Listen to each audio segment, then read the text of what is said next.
할렐루야. 오늘 우리가 부부주일로 지키며 함께 예배하고 있는데요. 우리가 결혼해서 부부로 행복하게 살아가게 하는 세 마디의 말이 있습니다. 살다 보면 이런 일도 저런 일도 많이 생깁니다. 또 지지고 볶고 싸울 때도 있습니다. 그러할지라도 우리 부부관계를 행복하게 하는 세 마디의 말이 있어요. 우리 옆 사람에게 보고 이렇게 말해줍니다. 미안해요. 고마워요. 사랑해요. 미안해요, 고마워요, 사랑해요. 이 세 마디가 우리 관계를 원만하게 하는, 우리 부부도 우리 모든 관계를 원만하게 하는 비결입니다. 근데 이 세 마디 말 중에 어떤 말이 가장 어려울까요? 어떤 말이 가장 중요할까요? 1번 미안해요, 2번 사랑해요, 3번 고마워요, 4번 난 그런 말 못해요. 몇 번일 것 같아요? 제가 볼 때는 1번 미안해요가 참 어렵고 또 중요한 말인 것 같습니다. 세상에서 가장 아름다운 말은 따라합니다. 사랑합니다. 그보다 더 향기로운 말은 고맙습니다. 그런데 우리가 할 수 있는 최고의 말은요, 따라합니다. 미안합니다. 옆 사람 보고 미안해요, 고마워요, 사랑해요, 진심이구만요. 오늘 설교 제목 따라합니다. 하나님이 디자인한 부부. 하나님이 디자인한 부부. 제가 이번 유럽 종교개혁 성지순례를 하던 중에 아마 그날이 부부의 날이었던 것 같습니다. 어느 지인 장모님께서 카톡으로 좋은 글을 하나 보내오셨어요. 어느 재벌 회장과 유명 작가가 인터뷰한 후에 일어난 에피소드의 짧은 글이에요. 제목은 VIP는 누구인가? 라는 짧은 글입니다. 우리나라의 한 재벌 회장의 얘기입니다. 한 유명 중견 작가가 중요한 일로 회장과 예견에 없던 인터뷰를 하고 이제 마쳤습니다. 회장이 말합니다. 저녁 식사를 제가 모셔야 하는데 오늘 마침 중요한 VIP 선약이 있어서요. 죄송합니다. 다음에 꼭 모시겠습니다. 작가는 그게 누군지 궁금해졌습니다. 그래서 물었어요. 혹시 외국에서 온 고위급 정치인입니까? 재벌 회장입니까? 회장은 웃으면서 대답했습니다. 아닙니다. 제 아내와 제 자녀들입니다. 제 가족이 제게는 최고 VIP입니다. 작가는 감동을 받아 자신도 그날 다른 약속을 모두 취소하고 VIP를 만나러 집으로 갔다는 짧은 글입니다. 여러분의 VIP 있습니까? 누구입니까? VIP, very important person. 나에게 정말 중요한 인사, 중요한 사람 누구입니까? 누가 뭐래도 우리의 VIP는 우리 가족인 줄로 생각되면 하면 맞습니까? 질문할게요. 그러면 가족이 여러분의 인생의 VIP라면 그 중에서 가장 중요한 1순위 VIP, VVIP는 누굴까요? 1번 부모님, 2번 우리 자녀들, 3번 부부, 4번 나 자신. 누굴까요? 여러분 가장 중요한 사람 VIP 누구예요? 부모님이에요? 나를 낳아주신? 생명과 같은 내 자녀들이 1순위입니까? 아니면 내 남편, 내 아내가 1순위가 되어야 할까요? 우리 다 같이 하나님이 디자인하셨던 첫 번째 결혼 현장으로 함께 돌아가 봅니다. 성경에 보면 하나님께서는 남자 아담과 여자 하와를 창조하시고 그 이후에 바로 결혼시켜 버렸어요. 가정을 만들어줬어요. 인류 첫 번째 결혼식은 참 대단했습니다. 주례자는 땅과 하늘을 지으신 창조주 하나님이셨어요. 신랑은 아담, 신부는 하와. 하객들은요, 하나님이 창조하시고 아담이 각각 이름을 붙여준 얼룩말, 하마, 사자, 소, 야옹이, 고양이, 종달새, 온갖 동물들이 함께 참여해서 그 결혼식을 축복해 줬습니다. 우리 다 같이 인류의 첫 번째 주례사 함께 읽겠습니다. 창세기 2장 24절입니다. 읽습니다. 이러므로 남자가 부모를 떠나 그의 아내와 합하여 둘이 한 몸을 이루어지리라. 이것이 인류의 첫 번째 결혼식의 첫 번째 주례사예요. 여기에는 사람을 만들고 부부와 가정을 만들고 디자인하신 하나님의 놀라운 지혜, 뜻이 담겨져 있음을 알 수 있습니다. 따라서 우리 부부가 하나님이 디자인한 행복한 부부로 살기 위해서는 우리 부부를 향한 하나님의 두 가지의 기획 의도를 잘 알고 따르면 행복하게 살 수 있어요. 첫째는 따라합니다. 배우자가 1순위다. 24절 말씀 읽겠습니다. 이러므로 남자가 부모를 떠나. 여러분, 결혼했으면 제일 먼저 부모를 떠나야 돼요. 그러면 이 말은 부모를 냉정하게 정말 버리라는 말일까요? 자녀가 부모님을 효도하고 모시고 살면 안 된다는 말입니까? 아니에요. 결혼하면 부모를 떠나라, 이 말은 삶의 우선순위가 바뀌어야 된다는 말입니다. 성경을 보면 종종 이런 극단적인 말이 나오죠. 아버지나 어머니를 나보다 더 사랑하는 자는 내게 합당하지 아니하고 내 아들이나 딸을 나보다 더 사랑하는 자도 내게 합당하지 아니하며, 이런 말이요. 또 내가 하나님과 재물을 겸하여 섬기지 못하느니라 라는 말씀도 우리가 만납니다. 그러나 이 모든 말씀의 핵심은 한 가지예요. 우리가 예수 믿고 따르기 시작했다면 삶의 우선순위가 바뀌어야 된다는 거예요. 이제는 하나님이, 예수님이 최우선순위가 되어야 된다는 거예요. 예수님이 1순위이지 가족이나 재물을 모두 버리라, 이런 말씀이 결코 아닌 것입니다. 결혼도 마찬가지예요. 결혼하기 전에 자녀에게는 부모님이 가장 중요한 존재일 것입니다. 하지만 결혼했어요? 그러면 결혼한 자녀는 이제 우선순위가 바뀌어야 돼요. 물론 부모님 중요하죠. 물론 형제도 중요하죠. 하지만 이제는 배우자가 very important person, VIP, 가장 중요한 사람이라는 거예요. 그것이 부모를 떠나야 합니다. 이 말은 육체적으로 떠나라, 공간적으로 떠나라는 말이 아니에요. 결혼을 하면 정신적으로 부모를 떠나 독립해야 된다는 말이에요. 심리적으로 또 경제적으로도 부모를 떠나 독립해야 된다는 말입니다. 왜 결혼 생활에 문제가 생기죠? 적지 않은 경우가 부모를 떠나지 못해서 생기는 경우가 많습니다. 결혼했는데도 부부간에 작은 문제만 있어도 부모님한테 찾아가는 거예요. 부부간에 크고 작은 일 자체 해결하지 못하고 부모님에게 가서 막 요청하고 부모님 의존하는 거예요. 그 시어머니는 또 며느리에게 이래라 저래라 또 간섭합니다. 그러면 아내는 친정엄마한테 가서 눈물바람해요. 그러면 이번에는 무서운 장모님께서 막 사유를 꾸짖습니다. 여러분, 그래서 우리나라가 세계 어느 나라보다도 시어머니와 며느리의 고부 갈등으로 이혼하는 사례가 많다는 거 아셔요? 또 요즘은 장서 갈등. 장서 갈등이 뭔지 알아요? 장모님과 사위 갈등이 장서 갈등이에요. 장서 갈등으로 이 장모님의 사위에게 지속적으로 간섭하고 대놓고 무시하는 이 장서 갈등으로 이혼하는 사례가 속출하고 있어요. 고부 갈등, 장서 갈등으로 이혼하는 이혼의 사유가 3위. 부모님이 간섭해서 가정이 깨지는 경우가 3번째라는 거예요. 존경하는 시어머니, 장모님들, 아들이 쫓아오거든 딸이 쫓아오거든 따라합니다. 여기가 어디라고 와. 따라하세요. 당장 돌아가. 내 부부 문제는 니들이 알아서 해. 부모가 간섭하면 깨진다니까요. 니들이 알아서 해 하고 돌아서서 염려하고 걱정하고 기도하고 하나님께 맡기세요. 부부간에 문제가 생겨도 부부간의 해결을 봐야 돼요. 하나님께 기도하고 부부가 서로 솔직하게 대화하며 풀어야 돼요. 결혼한 자녀가 부모님을 의지하며 사는 캥거루족이 되면 안 됩니다. 부모님의 연금 빨아먹고 사는 빨대족도 안 됩니다. 부모라는 단단한 방어막 속에 숨어버리는 자라족도 안 됩니다. 이젠 독립해야 됩니다. 독립하세요. 부모를 떠나세요. 경제적으로, 심리적으로, 정서적으로 부모를 떠나야 됩니다. 그리고 내 배우자에게 집중해야 돼요. 이것이 성경의 가르침이에요. 그래야 행복합니다. 결혼했습니까? 이제 우선순위는 부모님이 아니에요. 내 남편, 내 아내가 내 1순위예요. 내 VIP인 거예요. 내 배우자가 VIP예요. 근데 자녀가 나왔어요. 아이가 태어났어요. 아들, 딸 얼마나 예쁩니까? 이렇게 자녀가 태어났을 때 우선순위가 어떻게 되어야 합니까? 자녀를 낳으면 자연스럽게 새로 태어난 아이에게 우선순위가 바뀌어요.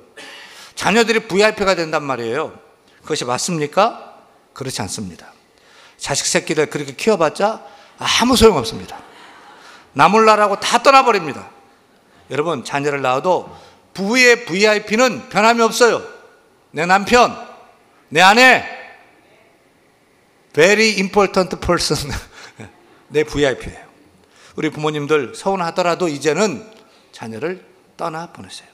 독립해서 둘이 잘 살 수 있도록 격려하고 기도해 주시기를 바랍니다. 아멘. 아멘. 둘째, 하나님이 디자인한 부부를 행복하게 살려면 따라합니다. 부부는 한 몸으로 뗄 수 없는 관계이다. 이 사실을 기억하고 살아야 돼요. 나는 내 남편과 내 아내와 떨어지면 안 된다. 함께 할 때 내가 온전해진다는 사실을 기억해야 돼요. 하나님의 주례사인 24절 보면 이러므로 남자가 부모를 떠나 그의 아내와 합하여 둘이 한 몸을 이룰지로다. 여기서 합하여, 합하라는 말은 따라합니다. 풀로 붙이다. 딱 달라붙게 풀로 붙이다 이런 뜻이에요. 결혼한 부부는 둘이 하나 한 몸으로 각각 다른데 딱 붙여놓은 거예요. 근데 성격도 다르죠. 자라온 환경도 다르죠. 따라서 두 사람을 딱 불러 딱 붙여놓으면 이게 맞아요, 안 맞아요? 잘 안 맞아요. 그래서 싸우기도 하고 문제도 생기고 또 사내 못 사내 하고 어려움도 생기는 것이 지극히 정상인 거예요.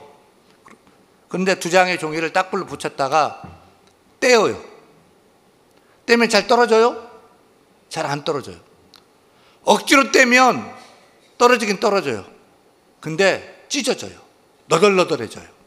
그래서 이혼하면 아픈 것입니다. 이혼하고 혼자 살면 속 시원하고 좋을 것 같지만 인생이 너덜너덜해지게 되는 것입니다. 따라서 둘이 하나 된 부부가 떨어지면 안 됩니다. 절대 안 됩니다. 왜냐하면 떨어지는 것이 아니고 찢어지기 때문입니다. 너덜너덜해지기 때문인 것입니다. 여러분, 부부는 몇 점짜리 부부입니까? 우리 남편들 아내 몇 점짜리예요? 좋겠다, 누구는 100점이랍니다. 우리 아내들, 우리 남편 몇 점짜리예요? 내 아내가 100점짜리 아내가 되고 100점짜리 며느리가 되고 100점짜리 엄마가 되기를 원하면 행복하기 어려워요. 그렇게 기대하지 마세요. 내 남편도 100점짜리 남편이 되고 100점짜리 사위가 되고 100점짜리 아빠가 되기를 자꾸 원하면 기대하면 행복하기 어려워요. 제가 볼 때 50점이면 만점이에요. 50점이면 충분해요. 50점 더하기 50점 몇 점? 100점이에요. 부부는 그렇게 합하고 보태고 채워서 살아야 하는 것입니다. 그렇게 합해서 100점짜리로 사는 원조 부부였던 아담과 하와는 어떠했습니까? 25절 말씀, 25절 같이 읽습니다. 아담과 그의 아내 두 사람이 벌거벗었으나 부끄러워하지 않아요. 이것이 부부됨이에요.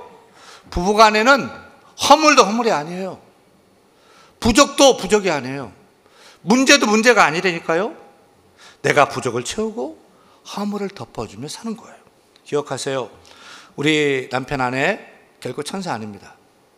문제투성이고요, 허물투성이고요, 연약하고요, 많이 모자란 사람들이에요. 내 남편, 내 아내가.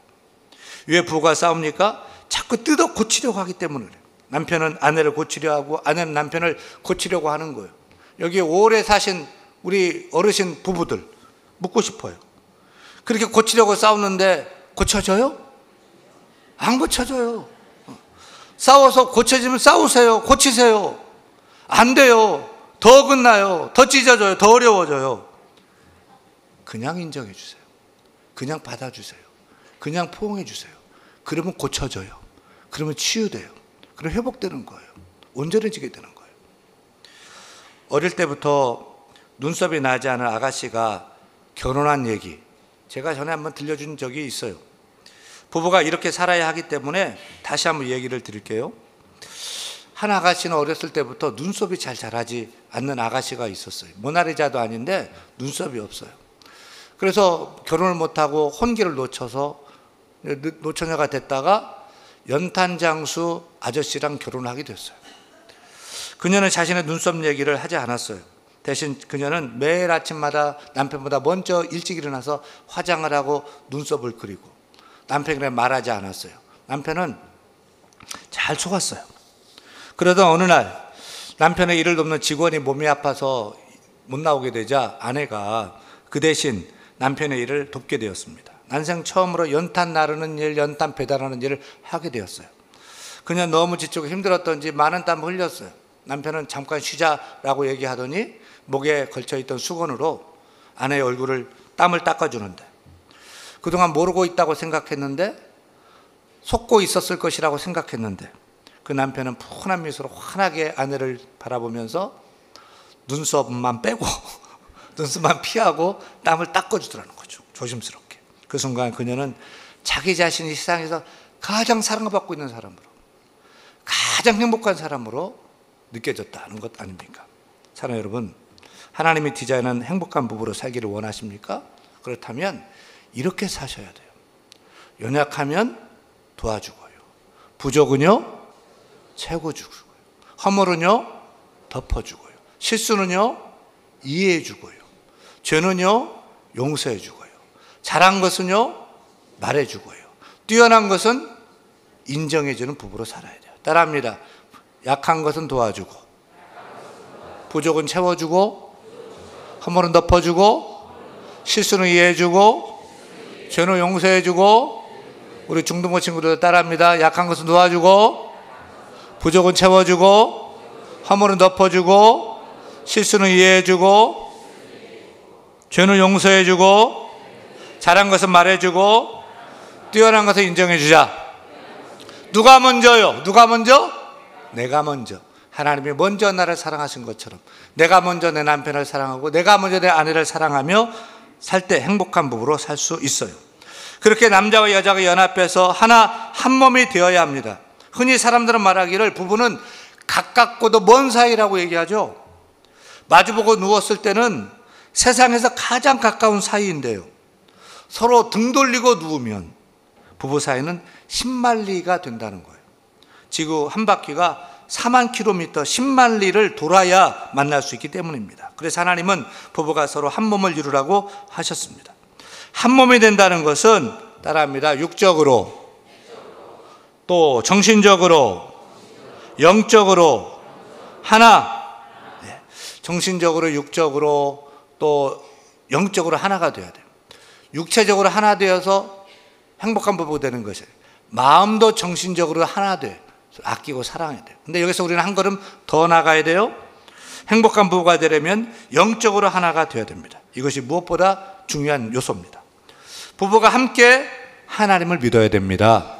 함께 예수님 믿어야 됩니다. 함께 하나님께 나와 예배해야 됩니다. 부부가 하나님과 좋은 관계를 맺을 때 부부관계도 좋아지는 것입니다. 아담과 하와를 보세요. 하나님과 관계가 좋을 때는 부부 사이도 좋았어요. 근데 하나님과 관계가 깨지고 나니까 부부관계도 깨져요. 부부관계도 어려워요. 하나님의 관계가 깨지고 나니까, 불순종하고 나니까 인생이 가시와 엉겅퀴가 나는 그런 삶을 살게 된 거예요. 따라서 부부의 관계에 문제가 생겼다면 제일 먼저 하나님과의 관계를 점검할 필요가 있는 것입니다. 여러분, 부부가 신앙적으로 믿는 바가 다르면 행복하기 어려운 것은 지극히 당연한 것입니다. 고린도후서 6장 14절 15절 말씀 봅니다. 부부간의 믿음에 관한 문제인데 이렇게 말씀하죠. 읽습니다. 너희는 믿지 않는 자와 멍에를 함께 매지 말라. 의와 불법이 어찌 함께하며 빛과 어둠이 어찌 사귀며 그리스도와 벨리알이 어찌 조화되며 믿는 자와 믿지 않는 자가 어찌 상관하며. 예수 믿는 자는 빛의 자녀고 믿지 않는 자는 어둠의 자녀라는 거예요. 그렇기 때문에 아무리 부부라 할지라도 믿는 자와 믿지 않는 자가 하나가 되면 조화가 되기 어렵다는 거예요. 그래서 신명기 7장 3절 4절에 또 이렇게 말씀합니다. 같이 읽습니다. 또 그들 이방인들과 혼인도 하지 말지니 내 딸을 그들의 아들에게 주지 말 것이요 그들의 딸도 내 며느리로 삼지 말 것은 그가 내 아들을 유혹하여 그가 여호와를 떠나고 다른 신들을 섬기게 함으로 여호와께서 너희에게 진노하사 갑자기 너희를 멸하실 것임이니라. 사랑하는 여러분, 우리의 믿음의 결혼 조건, 우리의 결혼 조건은 믿음이에요. 하나님 믿지 않는 사람과 결혼하는 것 금하셨어요. 결혼 잘못해서 믿음을 떠나는 경우도 많이 봤어요. 우리는 이런 생각을 합니다. 비록 믿지 않지만 결혼해서 믿게 하면 되지 않습니까? 그러면 한 영혼 구원하는 거 아닙니까? 일리가 있는 생각입니다. 그런데 이게 생각대로 됩니까?